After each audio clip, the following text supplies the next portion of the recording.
땅을 정복하는 복을 받습니다. 온유하는 자가 땅을 정복하는 복을 받습니다. 이런 제목으로 말씀을 드리고자 합니다.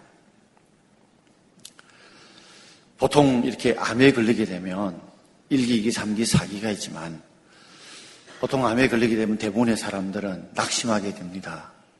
그리고 자기도 모르는 사이 누구 때문에 또 무엇 때문에 내가 이런 병에 걸렸다는 것 때문에 원망하게 되어지고 마치 암을 고질병처럼 우리가 생각하다 보니 암을 치료하기 위해서 치료를 해도 효과가 1기, 2기, 3기를 다 합쳐보면 약 한 38% 정도가 된다고 합니다. 그런데 이 고질병에 이 질자에다 점 하나를 더 붙여서 고칠병으로 생각을 하게 되면 똑같은 병에 걸려도 똑같이 치료를 하고 치료약을 먹으면 약 그 효과가 한 70% 정도까지 높아진다고 합니다. 똑같은 병에 걸렸는데도 불구하고 똑같은 치료약을 투약해도 그만큼 우리의 마음의 자세가 고질병으로 생각하느냐 아니면 고칠병으로 생각하느냐에 따라서 그만큼 효과가 거의 2배 가까이 나타난다고 합니다. 이처럼 우리가 어떤 마음을 가지냐는 게 참 중요하죠. 삶의 모든 문제에서도 우리가 부정적으로 생각하는 사람과 긍정적으로 생각하는 사람은 똑같은 환경에 부딪혀도 그 삶에 대응하는 자세나 또 견디는 힘들이 훨씬 달라지게 되어집니다. 우리가 산상순을 우리가 묵상하면서 팔복을 공부하면서 오늘 3번째 온유한 자를 공부하는데 이 말씀은 반드시 단계가 있습니다. 첫 번째 팔복이 뭡니까? 심령이 가난한 자는 복이 있나니 천국이 그들의 것이다 그랬습니다. 심령이 가난하다는 말은 쉽게 표현하면 내가 하나님 앞에 철저하게 하나님 앞에 내가 죄인이다 하는 거, 그걸 인정하고 고백하는 거예요. 그런 자가 천국이 그들의 것이 된다는 말은 우리가 죽어 천국 간다는 그 의미보다는 바로 천국의 주인 대신 주님이 내 인생의 주인이 된다는 거죠. 내가 철저히 죄인인 줄 알면 예수님만이 나의 구원자 되신 줄 알고 그분을 모시게 되고 내 마음의 중심에 섬기게 되어진다는 것입니다.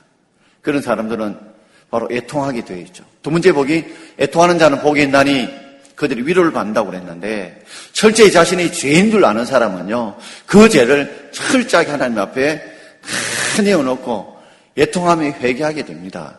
그럴 때 하나님의 치유와 용서의 그런 위로의 복을 받게 되어지죠. 오늘 3번째 온유한 자가 받는 복을 말씀하고 있는데 이 온유라는 말은 우리가 오늘 깊이 새겨야 될 말입니다. 왜냐하면 그냥 이 말씀이 온유하다 하는 우리가 일반적으로 생각하는 그 느낌과는 달리 더 깊은 의미가 이 속에 담겨있기 때문에 오늘 말씀에 한번 집중할 수 있는 저와 여러분 되길 바랍니다. 2가지로 말씀을 드리고자 합니다. 첫 번째는 온유한 자의 의미입니다. 오늘 마태복음 5장 5절 우리 전반절을 함께 읽겠습니다. 온유한 자는 복이 있나니 그랬습니다. 온유한 자가 복이 있다. 이 온유라는 말을 우리 한자로 말하자면 따뜻할 온, 부드러울 유죠. 사람이 따뜻하고 부드럽다. 우리는 외유내강 같은 사람이죠. 그런데 이 온유의 그 드러난 부분은 따뜻하고 부드럽지만 그 본질에 가보면 이 온유라는 의미는 더 깊은 의미가 들어있습니다. 이 온유라는 말을 헬라어 원문에 보면 프라우스라고 이야기합니다. 여자의 브라우스가 아니고 프라우스. 이 프라우스라는 말인데 이 프라우스라는 말은 아주 사나운 짐승들을 길들일 때 사용하는 말입니다. 마치 서커스를 할 때에 서커스 조련사들이 재치기나 막대기를 하나 가지고 자기보다 더 사납고 힘이 센 이 사자들을 갖다가 조련하고 다스리잖아요. 길들이잖아요. 분명히 사나운 사자가 조련사보다 힘이 셉니다. 능히 이길 수 있습니다. 그럼에도 불구하고 이 조련사의 말에 주인인 줄 알고 순종하고 그 말에 길들여질 때 그때 바로 프라우스라는 온유라는 말을 쓴다는 말이에요. 그러니까 맹수가 아주 사납죠. 강력한 힘을 가지고 있어요. 사람을 물어뜯어 죽일 수 있고 고통을 줄 수 있음에도 불구하고 그렇게 그 마음속에 따뜻하고 부드러운 마음을 가진 이유는 바로 조련사가 주인이라는 걸 알고 그 말에 순종하기 때문에 그렇습니다. 우리가 약식말을 보게 되면요, 자기 가고 싶은 대로, 원하는 대로, 원하는 속도로 막 달려가요. 이 야생마가 명마가 되려면요, 반드시 말을 탄 주인이 원하는 곳으로, 원하는 방향으로, 원하는 속도로 달려줄 때에 그게 바로 명마죠. 아무리 말이 잘 달리고 빨리 달린다 할지라도 말 탄 주인이 원하는 곳으로, 원하는 속도로 달려줘야, 그래야 그것이 참 명마가 아닙니까? 그렇다면 이렇게 한번 생각해 볼까요? 우리가 말이라고 한다면 우리 말 위에 탄 분이 누굴까요? 바로 우리 구주 예수님이시죠. 우리 인생은 마치 말과 같이 말을 탄 주인 되신 예수님께서 원하는 곳으로, 또 원하는 속도로, 원하는 방향으로 우리가 달려갈 때, 멈추랄 때 멈추고, 달려갈 때 달려가고, 빨리 가라면 빨리 가고, 늦게 가라면 늦게 가고, 오른쪽 가라면 오른쪽 가고, 왼쪽 가라면 왼쪽 가고, 이렇게 주인이, 말 탄 주인이 원하는 방향과 속도로 달리고 해결나갈 때 바로 그 말이 온유하다는 말이에요. 그게 바로 프라우사라는 말이죠. 그렇습니다. 철저하게 자신이 죄인 줄 아는 사람은 예수 그리스도의 구세주 앞에 엎드리게 되고, 그런 사람은 자신의 죄를 철저하게 애통하며 내어놓게 되죠. 그런 사람은 이제 인생의 주인이 내가 아니라 바로 예수님께서 내 인생의 주인이신 줄 알고 그분의 말씀에 귀를 기울이고 그분 말씀에 순종하는 사람, 그 사람은 온유한 사람이고, 드러난 모습이 따뜻하고 부드러워 보이는 이유는 바로 주인의 말씀에 철저히 순종하며 살아가기 때문에 그 사람이 온유한 사람입니다. 저 역시도 사람이기 때문에 어떤 때는 주위의 어떤 사람들이 예의에 벗어난 말이나 행동을 하면 저도 마음이 상할 때가 있습니다. 어떤 때는 나도 모르는 사이에 분노가 나서 화를 낼 때도 있습니다. 어떤 때는 내가 참 은혜가 되면, 내 속에 은혜가 좀 가득하면 그걸 참고 견뎌 이겨 나가곤 합니다. 모세도 아마 그와 같았을 것입니다. 모세가 온유한 사람이라 했는데 원래 온유한 사람은 아니었어요. 모세가 분노했던 사건이 등장하는데 출애굽기 2장에 보면 그의 나이 40살 때에 애굽의 왕자에 있었을 때에 그가 분노했던 사건이 등장합니다. 애굽의 왕자로서 권력의 힘도 가지고 있었고 육신의 힘도 가지고 있었어요. 뒤늦게 자신이 히브리인 유대인이라는 걸 깨닫고 고통받고 억울함 속에 노예로 살아가는 자기 민족의 불쌍한 모습을 늘 마음에 긍휼한 마음을 가지고 있었는데, 애굽의 군사가 고통과 아픔 속에 있는 유대인들이 이 노동하는 현장을 떼찍을 가하며 고통과 핍박을 주자 그 속에 어려운 분노가 일어나게 됩니다. 그래서 그는 자신의 주먹으로, 자신의 힘으로 그 애굽 군사를 때립니다. 그러나 자신의 힘과 감정을 조절하지 못해서 결국에는 심하게 때림으로 그 애굽 군사가 죽고 맙니다. 그는 자신이 가지고 있는 힘을 가지고서 그의 권력의 힘과 그 육신의 힘을 가지고 그 감정을 잘 다스리지 못해서 여러분 분노를 가졌지만 온유한 사람은 되지 못했습니다. 그래서 40년이 흘렀습니다. 미디안 광야에 처가살이하며 철저하게 자신이 낮아져서 정말 보잘것을 초라한 자신이 되었을 때, 그때 출애굽기 32장에 보면 모세가 시내산에 올라가서 십계명을 받아 올라갔습니다. 그리고 내려오자 끔찍한 일이 벌어졌습니다. 그렇게 믿었던 형 아론을 중심으로 이스라엘 백성들이 금을 모아가지고 금송아지를 만들어 놓고 이것이 우리를 애굽에서 인도해내었다고 그렇게 거기에 엎드립니다. 그는 견디지 못하여서 십계명 돌판을 깨뜨립니다. 그러나 자신이 가지고 있는 그 힘을 가지고, 자신이 가지고 있는 그 힘을 가지고서 그 이스라엘 백성들을 치지 않았습니다. 심판하지 않았습니다. 하나님께 맡겼습니다. 온유한 삶으로 변해가죠. 그러다 결정적으로 하나님께서 모세가 온유하다고 인정한 사건이 나오는데 그것이 민수기 32장에 등장하고 있습니다. 민수기 32장에 2절, 3절 우리 같이 한번 읽어보겠습니다. 그들이 이르되 여호와께서 모세와 모세와만 말씀하셨느냐? 우리와도 말씀하지 아니하셨느냐? 하며 여호와께서 이 말을 들으셨더라.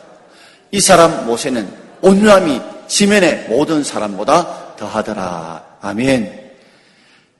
이 민수기 12장 사건은 바로 모세 재혼 사건 때문에 발생합니다. 모세가 재혼을 했는데 그 재혼한 여자가 구스 이디오피아의 피부가 아주 검은 여인과 재혼을 하게 되었습니다. 혈통을 중요하는 유대인들, 그 유대인들은 특별히 이 모세의 형이었던 아론과 누나였던 미리암은 모세가 구스 여인과 재혼한 것에 대해서 너무 싫어했습니다. 왜냐하면 혈통을 중시하는데, 아니 이스라엘에도 여자들이 많은데 왜 하필 이방 여인과 결혼을 하느냐. 그렇기 때문에 문제거리, 시비거리가 충분히 될 수 있었어요. 그런데 사실 더 깊이 들어가 보면 재혼 사건은 한 끈앞풀에 불과하고 그 안에 몸통은 따로 있었다는 거죠. 그들이 누굽니까? 바로 아론과 미리암이죠. 그들이 여호와께 이르되 여호와께서 모세만 말씀하셨느냐?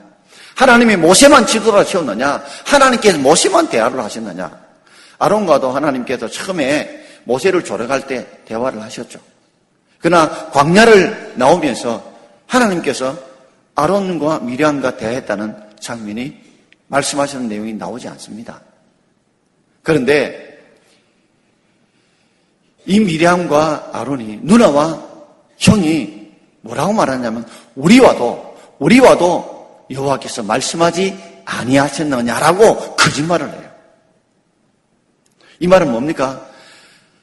동생이었던 이 모세가 이스라엘 나라를 이끌어가는 지도를 가지고 있으니까 거기에 대해서 속으로는 싫었던 것입니다.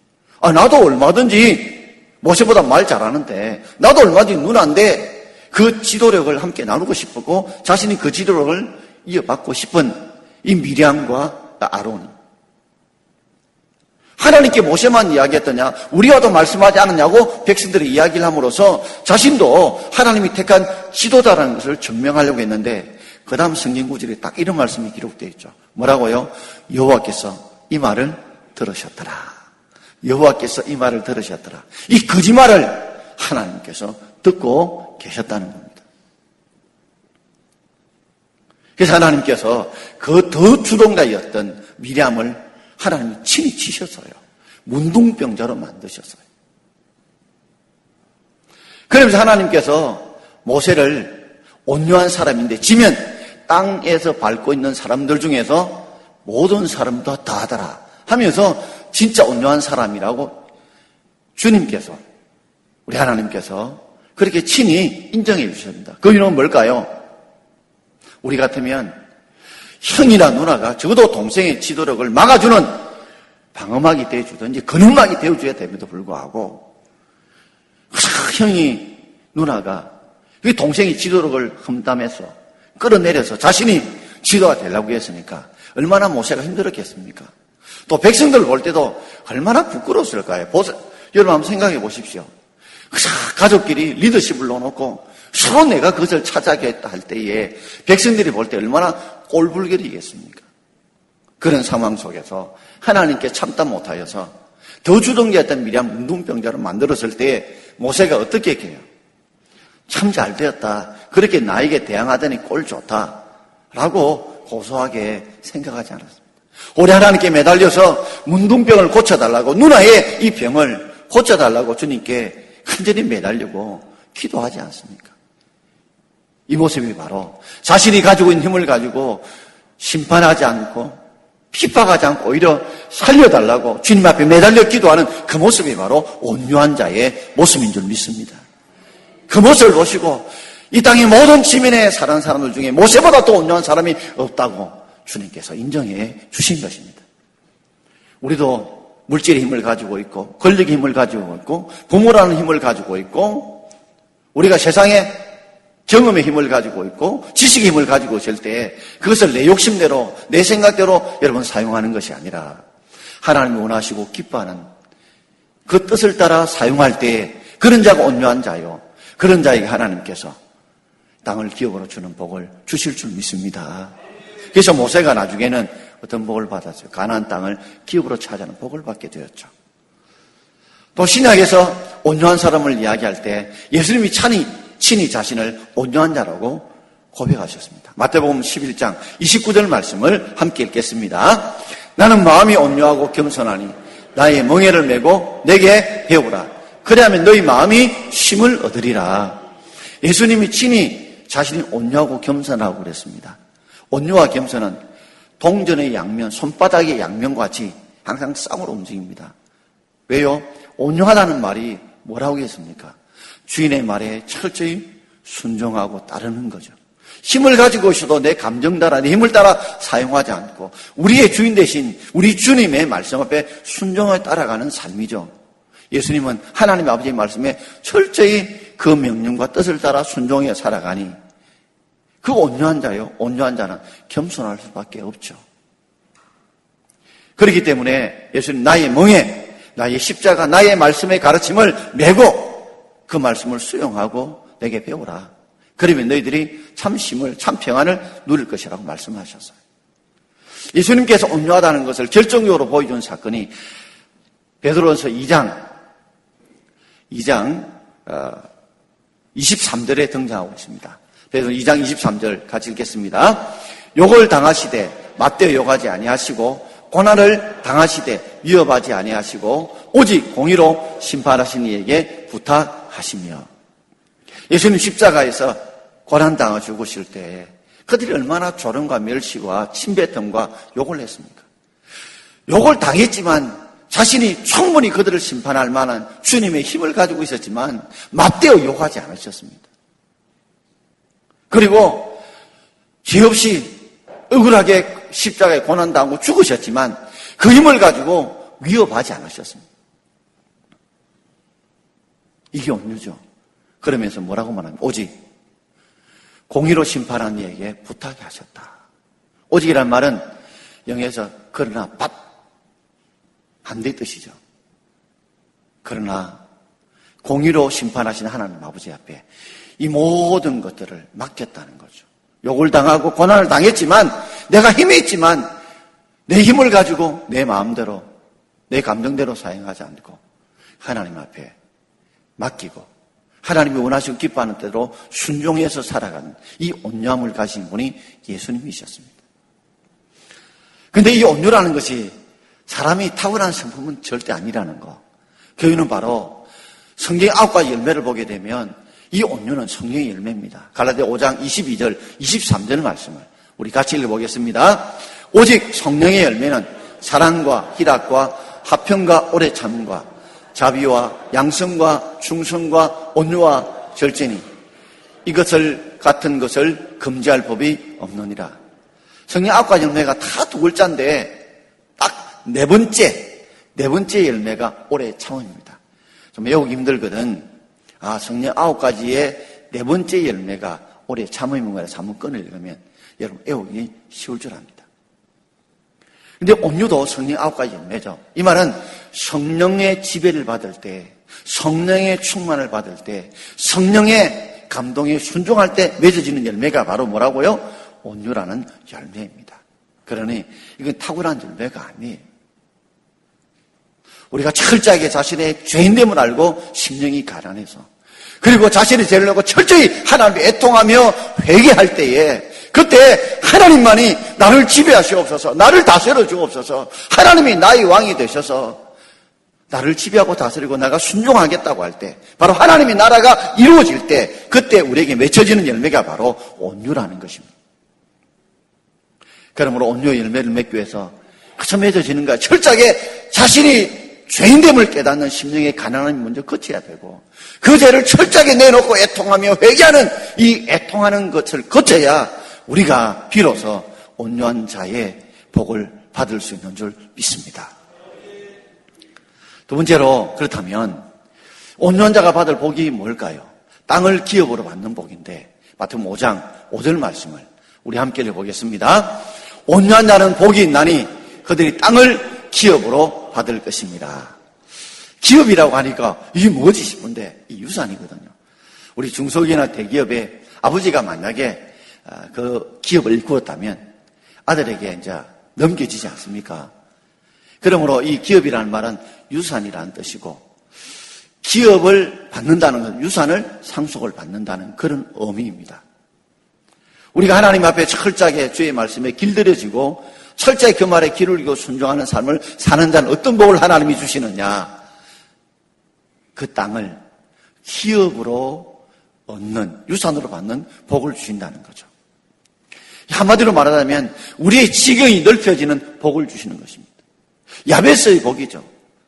우리의 물질의 지경도 넓어지게 만드시고, 우리의 신학의 지경도 넓어지게 만드시고, 우리의 자녀의 지경도 넓어지게 만드시고, 우리의 심령의 평안의 지경도 넓어지게 만드시는 이 야베스의 복이 바로 땅을 기업으로 받는 자의 복입니다. 땅이라고 하니까 꼭 땅만 있는 건 아니죠. 한국 사람은 땅 좋아합니다. 그래서 땅 가지면 땅땅거리고 살려고 그러는데, 이 땅은 마음이라고 생각할 수 있습니다. 정말 온유한 자가, 온유한 사람이 그 사람들의 마음, 심령을 차지하고 정복합니다. 세상의 정복 공식은 강한 자가 세상을 정복한다, 승리한다고 하지만 성경은 절대 그렇게 말하고 있지 않습니다. 왜냐하면 독재자들의 말로와 처우를 보십시오. 모든 걸 다 가진 것 같지만 나중에는요, 다 잃어버리게 되는 모습을 보게 됩니다. 진정 강한 자는 어떤 자예요? 온유한 자예요. 온유한 자가 바로 땅을 기업으로 받는 복을 받게 될 줄 믿습니다. 나폴레옹이 마지막 전투에서 그가 포로로 잡혀서 저 아프리카의 저 서쪽에 앙골라에서 멀게 떨어져 있는 세인트 헬레나 섬에 유배를 당했습니다. 거기서 6년 동안 유배를 당하다 죽었죠. 그런데 그가 죽기 전에 했던 말이 그렇습니다. 나는 실패자고 예수는 승리자다. 나는 유럽 대륙을 무력으로 정복하려고 하다 결국에는 이 초라한 세인트 헬레나 섬에 유배되어 죽어가고 있지만 예수는 십자가의 사랑으로 온유한 마음을 품어 세상의 사람들의 마음을 정복했다고 나폴레옹이 고백한 것처럼 우리는 세상의 칼과 힘으로 총으로 세상을 정복하는 것이 아니라 우리가 복음으로 사랑으로 온유함으로 세상을 지배하고 다스릴 수 있는 저와 여러분 되기를 주의 이름으로 축원합니다. 세계 2차 대전에 아주 하면 떠오르는 세 명의 인물이 있습니다. 하나는 독일의 바로 히틀러고, 또 한 사람은 이탈리아의 무솔리니고, 또 한 사람은 영국의 처칠입니다. 어떤 한 사람이 재미있게 이 세 사람을 풍자하면서 이런 이야기를 했어요. 독일의 히틀러와 이탈리아의 무솔리니와 그리고 영국의 처칠이 길을 걸어가고 있었는데 서로 내기를 했답니다. 뭘 얘기했냐면 마침 걸어가다가 연못에 하나 있었는데 그 연못에 물고기가 한 마리가 있었대요. 누가 그 물고기를 잡느냐, 그 자가 승자다 하고 내기를 걸었는데 내기를 걸자란 말이 나오자마자 총을 빼서 히틀러가 물고기를 빵 쏘았어요. 그런데 물고기가 요리조리 피하고 말았습니다. 그러자 무솔리니가 바로 바지를 걷고 그 연못 속에 들어가서 물고기를 잡으려고 이렇게 저렇게 애쓰지만 무솔리니 역시 물고기를 잡지 못했어요. 세 번째 처칠이 연못에 들어가서 천천히 바가지가 물을 한 번, 두 바가지, 세 바가지 물을 퍼내는 것입니다. 보니까 히틀러가 무솔리니가 이거는 택도 안 되는 방같이 보이는데 결국에는 연못에 물을 다 빼내고 물고기를 누가 잡았을까요? 처칠이 물고기를 잡은 거예요. 이것이 세계 2차 대전에 우리가 어떤 자가 세계를 정복한다는 걸 보여주는 거죠. 알다시피 히틀러는 아주 강력한 카리스마를 가졌지만 결국에는 자기 총으로 자살하여 죽고 말았고, 무솔리는 히틀러가 자살하기 하루 전날에 그 백성들의 일어난 폭동에 의해서 공개 처형되고 난 뒤에 그가 광장에 그 죽었던 시신이 거꾸로 매달려서 시신이 완전히 부패할 때까지 그 광장에 매달려서 비참하게 그 인생을 종말을 고했다고 그러죠. 그러나 인내하며 포기하지 않고 하나님께 매달리며 함께 기도했던, 하나님 의지했던 처칠, 영국의 영웅이 되고 세계의 영웅이 되어서 결국에는 이 처칠이 이 히틀러와 무솔리니를 이기고 승리하게 된 것처럼 여러분, 우리의 삶에 있어서 철저하게 하나님 앞에 우리가 철저히 순종할 사람은 온유할 수밖에 없어요. 그런 자를 하나님 세상을 정복하고 다스릴 수 있도록 은혜와 복을 주실 줄 믿습니다. 저는 이야기하면 꼭 떠오르는 이야기가 생각나요. 노자의 스승이 상룡입니다. 상룡이라는 스승이 있는데 이 상룡이 이제 죽음이 가까이 왔어요. 노안으로 이제 죽게 되었는데 그때 죽게 될 때에 노자가 스승인 상룡에 매달렸습니다. 스승님, 마지막 죽기 전에 교훈을 좀 남겨주십시오. 내가 꼭 붙들어야 될 교훈을 좀 가르쳐 주십시오. 라고 매달렸대요. 매달리자 힘없이 지금 침상에서 죽음을 기다리던 그 상룡 입을 벌렸어요. 그리고 내 이빨이 몇 개 남았느냐라고 그 제자였던 노자에게 물었어요. 그래서 노자가 그랬습니다. 스승님, 이빨이 하나도 없습니다. 그래. 그러면 내 혓바닥은 있느냐 물었어요. 이 혓바닥은 남아 있습니다. 그랬대요. 그래서 스승인 상룡이 노자에게 이 말의 의미를 알겠느냐 했더니 스승님, 결국 강한 것이 지고 부드러운 것이 이긴다는 말 아닙니까? 그래, 맞다. 그 말이다. 이것이 세상의 이치고 원리다. 내가 너에게 꼭 해주고 싶은 말이다. 그랬다고 합니다. 그렇습니다.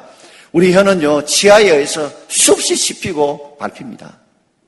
그런데 혹시 죽을 때 혓바닥 빠져서 죽었다는 분 들어보셨습니까, 여러분? 혓바닥 빠져서 죽은 분 들어보셨어요?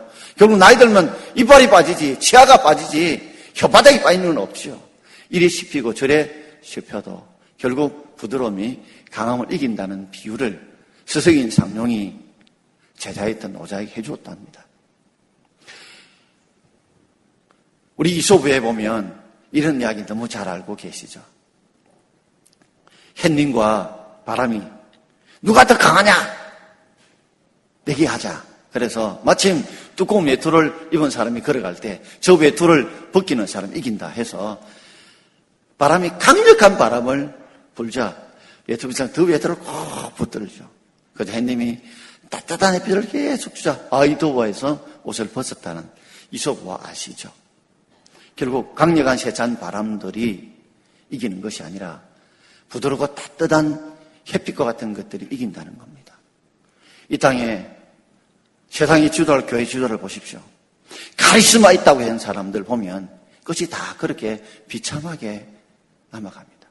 그러나 정말 약하게 보이고 어떻게 보면 나약해 보일지라도 섬기면서 그리고 주의 말씀에 순종한 이 주도자들의 것은 아름답습니다. 모세는 결국에는 이 온유했던 모세를 통해 하나님께서 가나안 땅을 정복하게 만드셨고 온유했던 예수님을 통해서 이 땅에 이 백성의 구원을 이루는 역사를 이루어가지 않았습니까? 사랑하는 성도 여러분, 오늘 여러분들이 다 온유한 자 되어서 땅을 기업으로 받는 복을 하나님께로부터 받기를 주의 이름으로 축원합니다. 세상 방식을 따르지 마십시오. 세상의 독재자들 카리스마 리더십이 있어가 일사불란 움직임같이 보여도 결국 이빨처럼 치아처럼 다 빠져버리고 맙니다.